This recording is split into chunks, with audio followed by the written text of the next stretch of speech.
Hello, I'm Reverend Michael Mugford, and I'm in team ministry at Cole Harbour Woodside United Church, along with the Reverend Krista Elizabeth Wynn, and I'm pleased to be able to offer this spiritual reflection today.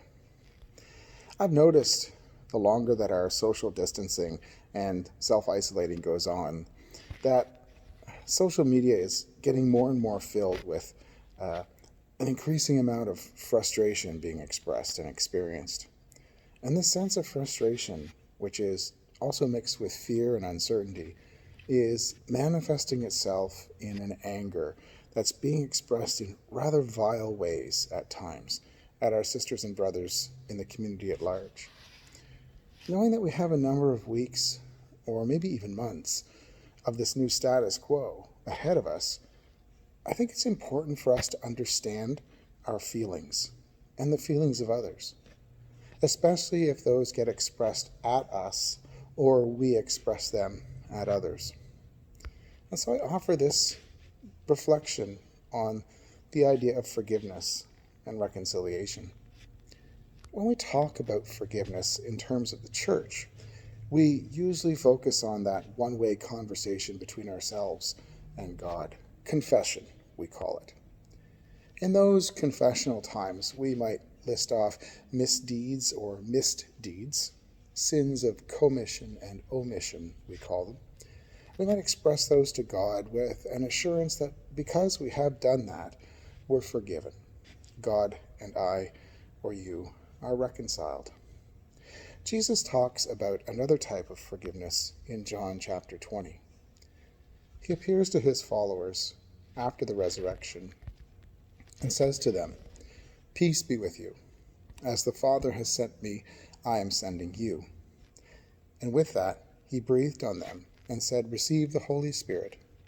If you forgive anyone's sins, their sins are forgiven. And if you do not forgive them, they are not forgiven."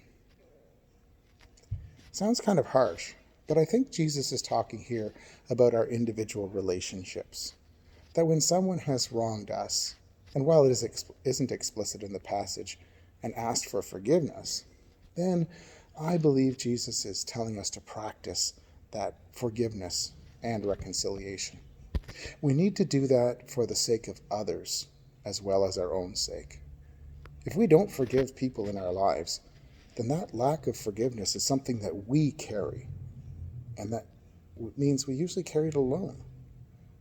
There's a poster that's been going around the internet and Facebook for a number of years that says, holding on to anger is like swallowing poison and expecting the other person to die. Not forgiving someone may not, or it may, hurt the other person, but it certainly harms us and our spirit and our being. Once we are asked for forgiveness and we, in turn, offer it, we need to work at living in that way of being and in right relationship. We need to go about the work of repairing the relationship. We're called upon to live as though we have found a sense of inner peace with ourselves, and therefore we take the power to move forward in our lives and in our relationships. That's not to say it happens in an instant. Repairing relationships takes time. Trust has to be renewed. Communication has to be reopened. And care has to be taken that we don't damage that which is now very fragile in new relationship. All of this takes time and care. And what I've seen in the world these days, what's triggered my memory, is a passage from the book Tuesdays with Morrie by Mitch Albom. You can have a look at it if you'd like. Now, Morrie is a teacher and mentor to Mitch Albom. And near the end of Morrie's life, he's talking to Mitch about an old hurt that he carried with him for so long that still nagged at him. The other person who had wronged Morrie, or Morrie felt he had been wronged by, that person had died, and now forgiveness couldn't be offered to Morrie's former friend. Morrie tells Mitch that he should try to never let this happen in his own life, because as Morrie comes to the end of his life, he realizes that forgiveness and reconciliation are deep and important truths in life. It's a great way, I think, of interpreting what John is saying to the disciples and to the community and to us. We are finite beings, and we live a finite existence.